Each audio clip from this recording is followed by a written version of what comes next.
dah habis, dia rokok, kita rokok. Kalau kita masbuk, apatah lagi sunat hay'ah. Bahkan sunat ba'ad pun, imam habis dah tahiyat awal, kita tak habis tahiyat awal, imam bangun. Apa keadaan dah? Bangun. Kalau tengah tahiyat pun dia bangun, Fatihah pun dia rokok, takbir je dah, tinggal. Itu tertib berjemaah. Macam mana pun kalau buat juga, nama pun sunat hay'ah. Batal tak? Tak. Begitu juga kalau macam ni, imam tak takbir langsung, imam habis ya, innaka hamidum majid dah.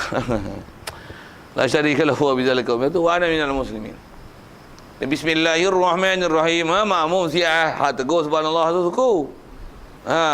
Dan imam baca Fatihah terus tak takbir lah tu. Makmum ni dia nampak macam cerdik sikitlah kan. Memang tak takbir, aku takbir. Allah Akbar. Allah Akbar. Soal, batal sembahyang makmum? Tak batal. Pasal apa? Ni sunat hay'ah. Dan sunat hay'ah buat macam ni, dia tak membatalkan makmum menyalahi imam. Pasal dia buat takbir dan angkat tangan macam ni, dia tak istilah benda sunat yang imam tak buat, makmum buat. Yang salah, keji jika menyalahi makmum ke imam. Ada kalau kita belajar hari tu, cuma dalam kitab kita dia tak sebut istilah tu, tapi saya tak ingat saya sebut ataupun tidak istilah tu. Antaranya kita ada belajar bab sujud sajadah hari tu tak? Sujud sajadah kan kaedah dia, imam sujud kita sujud, imam tak sujud kita jangan sujud. Kalau imam sujud kita tak sujud, batal solat. Walaupun sujud tu memang sunat hay'ah saja. Tapi bila bab sujud, seorang berdiri, seorang duduk sujud, ni istilahnya menyalahi yang keji, menyalahi imam makmum. Imam sujud, makmum tak sujud, batal sembahyang makmum. Imam tak sujud, baca ayat sajadah, tengok makmum sujud, batal sembahyang makmum. Pasal kaedah makmum mu kena ikut imam. Imam sujud, mu tak sujud. Imam sujud, mu kena sujud. Imam tak sujud, mu tak boleh sujud.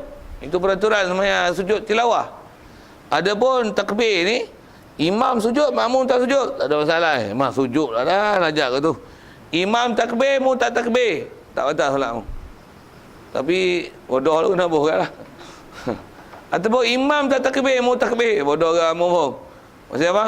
Maksud dia peraturan makmum ialah di atas imam. Macam mana pun dia takbir, tak membatalkan solat. Tentu nak ambil tak batal tu. Nak ambil kaedah tu, tak batal tu. Lagipun kalau orang tanya, tak batal ke? Dah buat, imam tak buat, makmum buat. Dia ada benda yang makmum buat, bila imam tak buat sekalipun, bila makmum buat, ada benda yang memang batal, ada benda yang tak batal. Antara yang memang batal, bab sujud tilawah, sujud sajadah. Ada pun bab angkat takbir dalam bab sembahyang raya ni, dia tak membatalkan perbuatan ataupun solat makmum jika imam tak melaksanakannya ataupun terbalik. Tapi kalau istilah tanya mana afdal, memanglah afdal dia bila imam tinggal, ditinggalkanlah juga oleh makmum. Kalau orang kata tak, bukan kata molek tinggal hak sunat hay'ah ni. Sunat hay'ah tinggal memang tak apa molek. Tapi sunat hay'ah dia bukan maqasid dalam bab sembahyang. Sikit saya guna bahasa tu. Maksudnya dia bukan salah satu benda yang jadi tumpuan utama. Solat ni tumpuan utama dia rukun. Solat ni tumpuan utama dia ialah sunat ab'ad, mengikut kaedah fiqh Syafi'i. Adapun sunat hay'ah dia bukan perkara utama. Masuk perkara utama dengan tak utama tu macam ni. Kalau perangai imam ni suka tinggal tahiyat awal, memang perangai tak baca tahiyat awal. Ataupun perangai imam ni dia memang tak baca kunut. Sunat kita mufarakah dia, bila dia tak baca, kita baca. Sunat mufarakah. Pasal apa? Jenis imam fasik tinggal kan, benda yang memang disuruh kuat dalam sembahyang, itulah sunat ab'ad. Tinggal rukun, cara tinggal rukun lah. Nak sebut tak sunat ab'ad tu. Sunat mufarakah, pasal memang imam ni tak baca doa kunut. Mungkin dia tak hafal kot, tanggung pergi kat mana pun, tapi dia hafal ke tak hafal kan, bila dia tak baca, sunat mufarakah. Pasal apa? Pasal bila dia tak baca, maksudnya lagi kena sujud sahwi pula. Dia tak leceh kan sembahyang itu. Okey.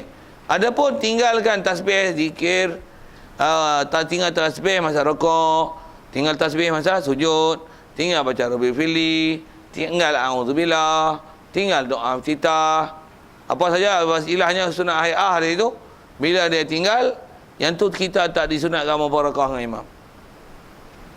Tak disunatkan mubarakah dengan imam. Jadi asal nak sebut ialah sunat hay'ah ni. Jadi takbir ni sunat hay'ah.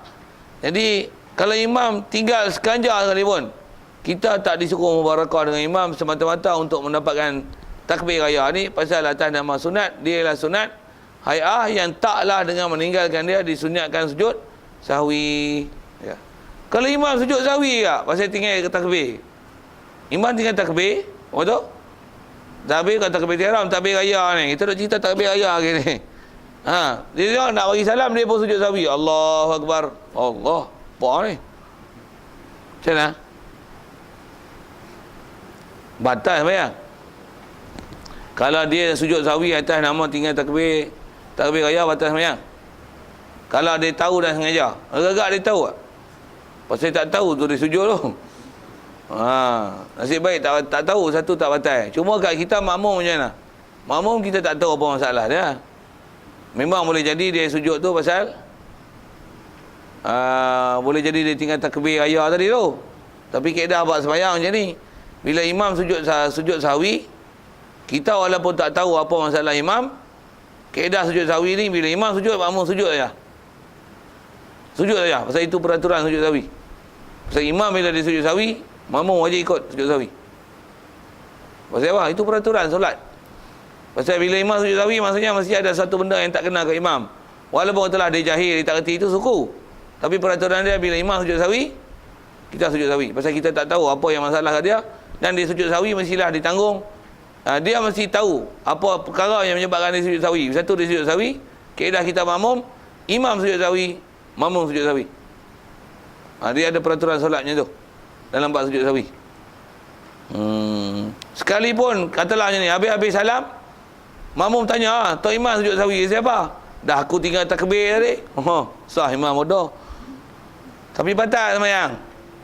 Kat kita tak batal, kat dia tak batal. Kat dia tak batal pasal dia tak tahu benda tu boleh membatalkan.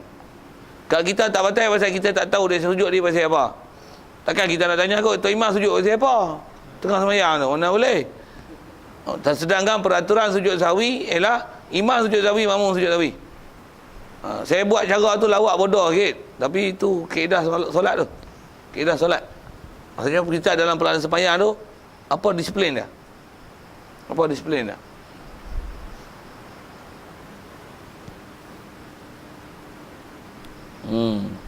Ada apa lagi? Masih bab takbir.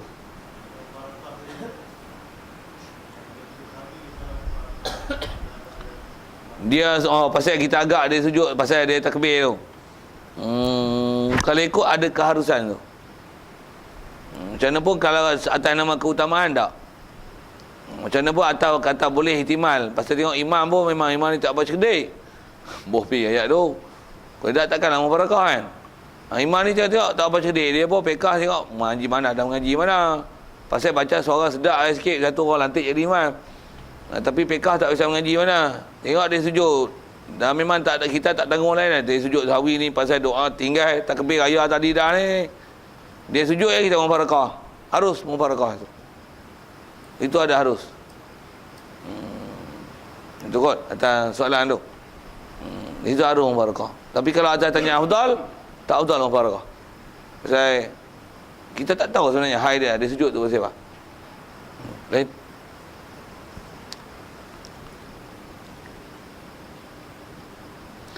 Baik, itu bab takbir. Yang ni bab surah pula. Dan sunat dibaca ayat sabbihis dan hal ataka hadithul ghashiyah. Okey. Sunat baca tu.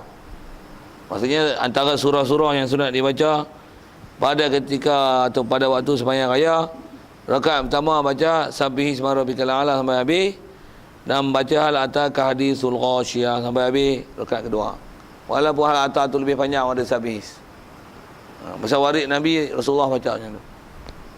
Kalau lagi afdal, lagi bagus, rakaat pertama baca surah Qaf sampai habis 3 muka tu macam sajadah. Rakaat kedua baca surah Qamar pun lebih panjang daripada surah Qaf, 3 muka setengah. Sunat? Ya, sunat. Boleh baca. Kalau ikut masyhur kitab fiqh, dia kata sunat bagi imam membaca surah itu sekalipun wa in karihahul ma'mumu. sekalipun makmum tak suka. Siapa pula? Pasal baca surah ni dia terhenti atas warid. Warid maksudnya atas apa yang amalan Rasulullah. Kita jaga imam, makmum kena jaga, imam kena jaga makmum, memang peraturan asal. Tapi kena jaga ni selama-lama tidak ada panduan daripada Rasulullah nisbah bacaan surah dan panjang ataupun bacaan surah tertentu. Kalau ada panduan daripada Rasulullah atas dasar mengikut Rasulullah, memang Rasulullah sembahyang macam ni. Dan kita kata zaman dia, takkanlah dia tak pelihara imam, takkan dia tak tahu ada makmum, ada orang tua, ada kanak-kanak, ada anak duk menangis, ada terberak, ada terkecing, ada nak pergi ziarah sana sini. Takkan dia tak tahu. Tapi bila Rasulullah ada amal gitu, walaupun macam-macam keadaan makmum, bila Rasulullah baca surah panjang tu, bacalah surah panjang tu, walaupun makmum tak suka, walaupun makmum mengungut macam-macam dari segi kaedah, tetap surah yang panjang itu sunat dibaca. Pasal itu adalah amalan yang warid datang daripada Nabi SAW.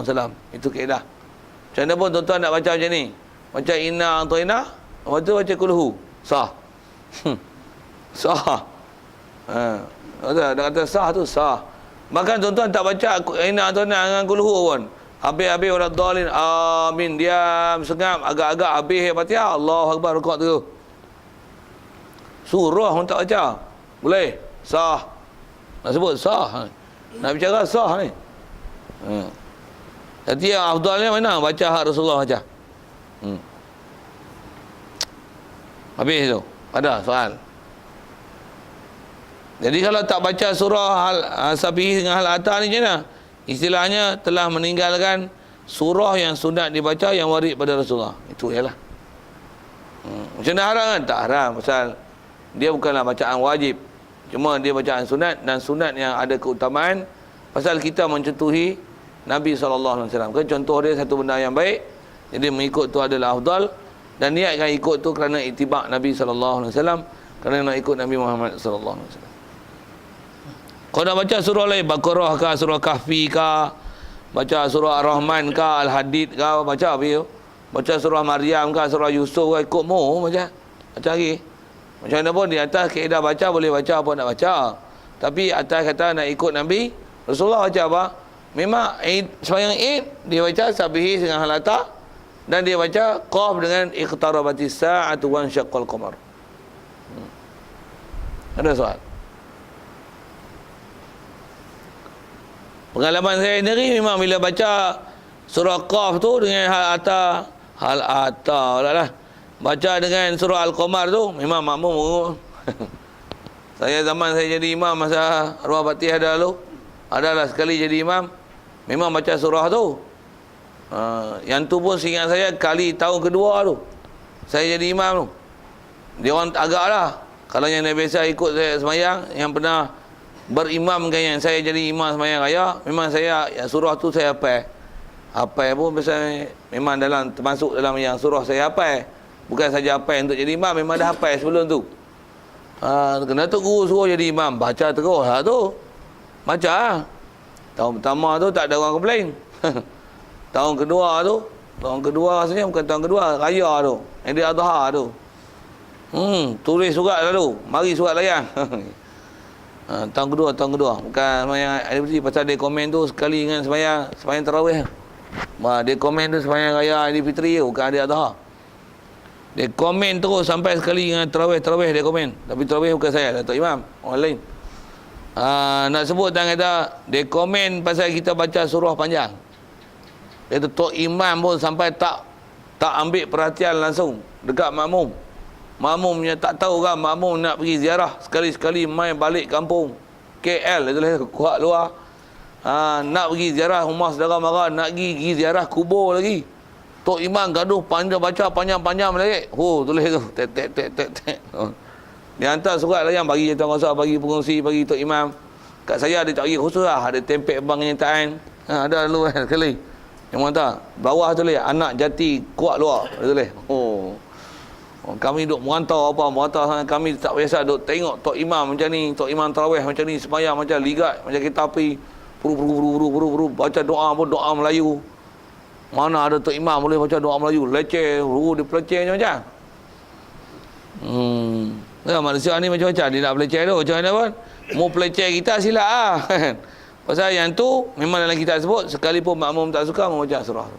Okey. Saya nak sebut saya hak baca doa Melayu apa tu dah tak apa hak Arab. Bacalah Melayu pun kata apa. Boleh apa? Yang dia duk khutbah cakap Melayu orang cakaplah khutbah cakap Arab best. Apa sikit-sikit tapi kot tu. Baik, selesai. Dan waktu macam mana? Ni nak sebut waktu tadi, tanya dah tadi. Waktunya antara naik matahari hingga gelincir. Itu waktu dia. Naik matahari tu bila? Kalau masuk dalam BPK, naik matahari dia macam mana naik matahari duha.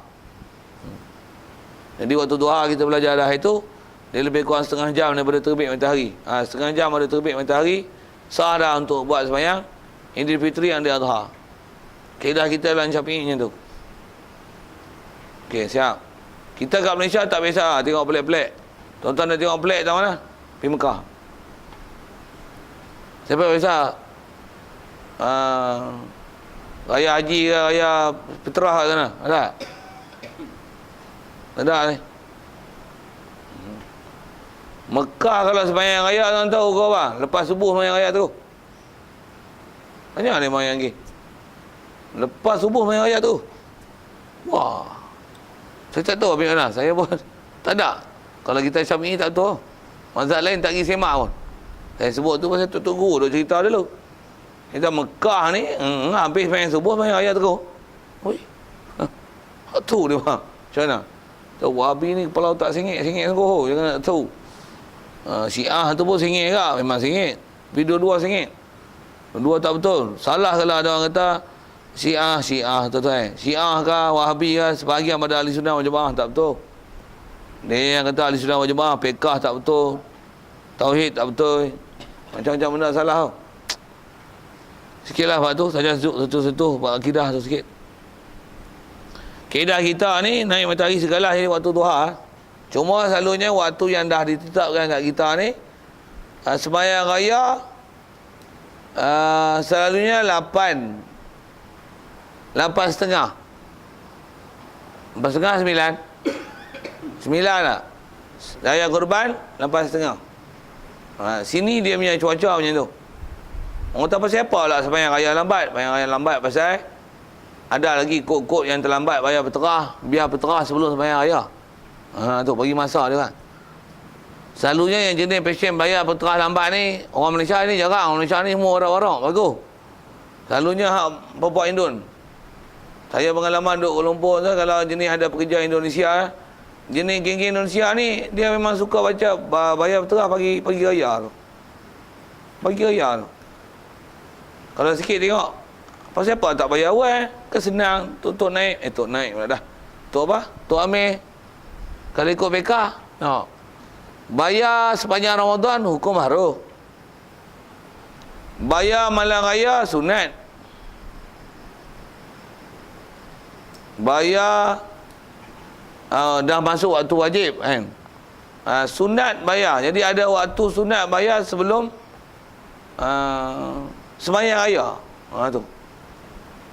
Jadi ambil waktu tu lah. Sunat wajib tu pun lama tak berarti lupa sikit tu. Sunat bayar pada malam raya, wajib dibayar sebelum daripada sembahyang raya. Tu silap saya sebut hukum tu.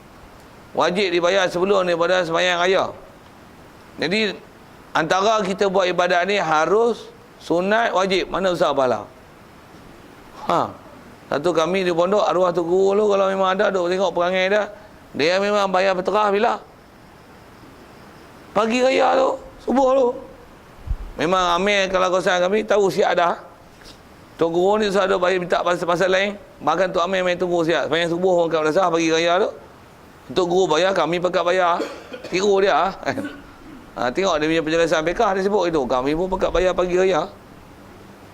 Macam mana apa? Boleh ke bayar sepanjang Ramadan? Harus. Malam raya sunat.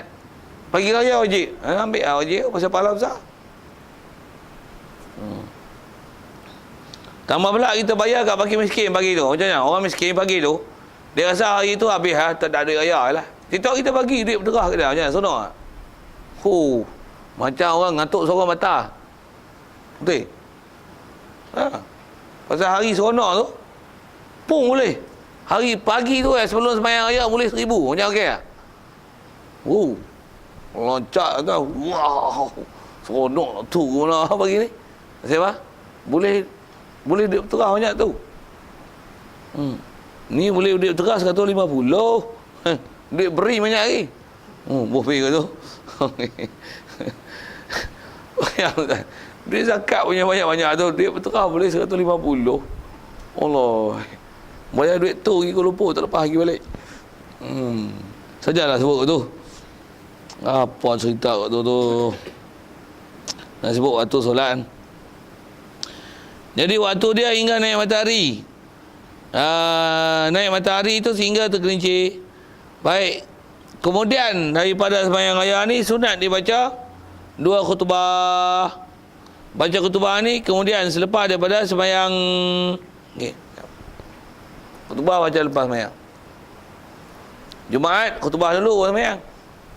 Satu-satunya sembahyang yang khutbah dulu main Jumaat. Sembahyang gerhana sembahyang dulu baru khutbah. Idul Fitri sembahyang dulu baru khutbah. Ada sembahyang dulu baru khutbah. Kalau sembahyang Jumaat khutbah dulu baru sembahyang. Baik. Kaedah khutbah macam mana? Khutbah macam mana? Khutbah Jumaat lah. Macam mana pun untuk khutbah hari raya dia ada special yang ni. Ditakbir dahulu daripada khutbah yang pertama 9 kali berturut-turut. Maksudnya untuk baca khutbah, khotib yang nak baca tu dia naik-naik. Kaedah khotib baca khutbah raya, mula-mula naik dia takbir dulu 9 kali. Kalau kita khutbah Jumaat naik-naik, mula-mula apa? Alhamdulillah. Khotib sembahyang hari raya, khutbah hari raya mula dengan Allahu Akbar, Allahu Akbar, Allahu Akbar.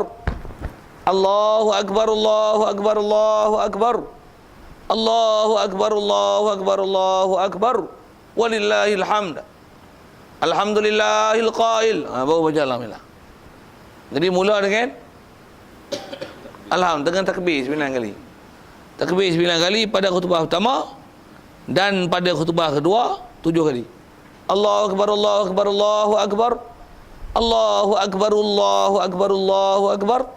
Allahu Akbar, Allahu Akbar. Alhamdulillah. Tu. Saja saya sebut tu pasal nak biasakan dengar 9 dan 7 tu cara dia tune tu baca macam mana. Pasal dia baca 9 ni 3-3-3. Baca 7 tu 3-3. 3-3-1 kan. Saya baca 8 kalau tadi kan. 3-3-1 tu lajak kan baca tu. Allahu Akbar, Allahu Akbar, Allahu Akbar. Allahu Akbar, Allahu Akbar. Allahu Akbar. Tu. 7 kali untuk khutbah tu. Baik, itu Aidil Fitri adalah sama usulub pembacaan khutbah. Rukun yang lain untuk khutbah sah untuk dapat pahala khutbah hari raya macam mana bab sembahyang Jumaat. Sembahyang Jumaat ada macam mana? Coming soon. Nak pun habis ni panjang pula. Habis tu. Tapi istimewa ada ni. Sikit kalau panjang situ. Khutbah raya macam ni. Khutbah gerhana dan khutbah minta hujan. Dia tak mula dengan takbir, tak mula dengan alhamdulillah. Dia mula dengan apa? Istighfar. Astaghfirullahalazim alladzi la ilaha illa huwal hayyul qayyum wa atubu ilaih. Astaghfirullahalazim. 9. Tu 7. Apa tu? Sembahyang gerhana minta hujan. Pasal apa pula istighfar pula? Pasal takbir raya, takbir besar puji Allah Taala di atas nikmat dia beri. Boleh hari raya, Idul Fitri pasal boleh puasa sebulan. Ada Adha pasal ada lah bintang kurban. Jadi masing-masing bajet lah kita untuk puasa Tuhan. Untuk Idul Fitri siaplah duit-duit untuk beli korban. Kita kalau ikut nisbah ibadat kita kena susun lah tu, susun siap. Waktu korban, waktu terah. Kita punya perbelanjaan tu kena bajet semua. Nak pergi tengok semua mana ibadat yang sepatutnya kita kena buat tu. Ni tunggu daging korban orang. Kita tak biasa korban. Padahal duit pelana-lana. Duit jenuh jenang tapi tak biasa korban. Duk tunggu daging korban orang. Kita tak biasa korban langsung. Sikit lah sebut itu. Duk tunggu sedekah orang. Kita tak pernah sedekah orang langsung. Itu. Kita kena panggil itu. Apa cerita? Habis dah tu. Khutbah tu siap. Dan isi khutbah nak sebut apa? Maka disebutkan hukum kurban dan hukum fitrah. Jadi Aidil Adha sebut hukum kurban dalam khutbah. Idul Fitri sebut hukum fitrah. Siap. Sebut. Kalau ikut asal hukumnya tu. Sebut fitrah ni apa? Untuk sebut tentang kenapa pergi fitrah. Jadi fitrah ni keutamaan orang miskin. Islam hari yang mulia, hari yang baik. Kita bila dapat nikmat, jaga bukan untuk kita seorang, bahkan ingat sama orang Islam kita, tambah orang susah. Hari raya ialah hari untuk meraihkan fakir miskin. Ingatkan orang ramai dengan perkara itu. Tapi lah ni kalau tengoklah, kalau khusus khutbah-khutbah yang kalau sepanjang kita hidup cuba dengar khutbah hari raya lah ni, dan khutbah apa dia sebut ni, baik hari raya Idul Fitri tentang bab fitrah, bab Idul Adha tentang bab kurban. Adalah sekali-sekali ikut kan sebut kurban dengan hari raya ni. Selalu nak dengar macam mana? Tak tahu khutbah apa bala lah. Tak ada. Istilahnya tak ada panduan asas lah. Tibai kot dan. Tibai kot dan. Tibai pun bukan tibai benda yang penting. Tibai tak apa-apa lah kadang. Kadang-kadang khutbah hari raya tu dengar yang sebut. Dia kata bang, tuan-tuan bersempena dengan hari raya ini, mimbar menasihatkan tuan-tuan yang kalau hendak menziarah ke kampung halaman, janganlah lupa pesankan kepada jiran bahawa sebenarnya tuan-tuan akan meninggalkan rumah, dan tinggalkanlah kunci untuk rumah tuan-tuan dipantau oleh jiran, dan maklumkanlah pada pihak berkuasa tuan-tuan akan bercuti selama beberapa hari ada untuk mengelakkan kejadian kecurian di kawasan kita, kerana kecurian di kawasan kita telah sampai pada tahap 90%, dan kawasan hitam Pekala Hulu adalah kawasan yang di blacklistkan oleh PDRM sebagai kawasan hitam untuk meninggalkan kawasan perumahan kita. Jadi itu bahaya cerita suruh tinggal kunci, suruh cerita polis. Allah leceh kan. Padahal adalah itu, tapi Allah bagi cerita lah hak lain. Nak cerita pun sebab tak main semayang. Kalau saya lah, pasal dia cerita keutamaannya korban, pasal masalah korban. Jangan sampai korban tak sah. Macam-macam nak sebut tu. Pasal bukan semua orang mengaji kan. Kalau mengaji pun perbuatan setahun sekali. Terah pun sama lah. Bak selamat jalan raya, ikan kunci jiran apa ni orang duk sebut selalu dah. Tambah pula zaman kita lah ni, berapa orang yang mengaji buat korban dengan apa-apa berterah ni. Tuan-tuan. Satu lagi yang agak lebih penting itu, kalau katalah bab korban tu munasabah dengan sempurna hari tu. Kalau katalah ada bala dan celaka lebih besar pada hak tu lah lagi utama. Bab akidah, bab semayang. Tak pun bubuh semayang tu. Kalau saya khutbah, kalau hari raya saya suka ni. Dengar nak sebut. Hadirin sekalian, kita tengok begitu ramai orang datang semayang hari raya pagi ni.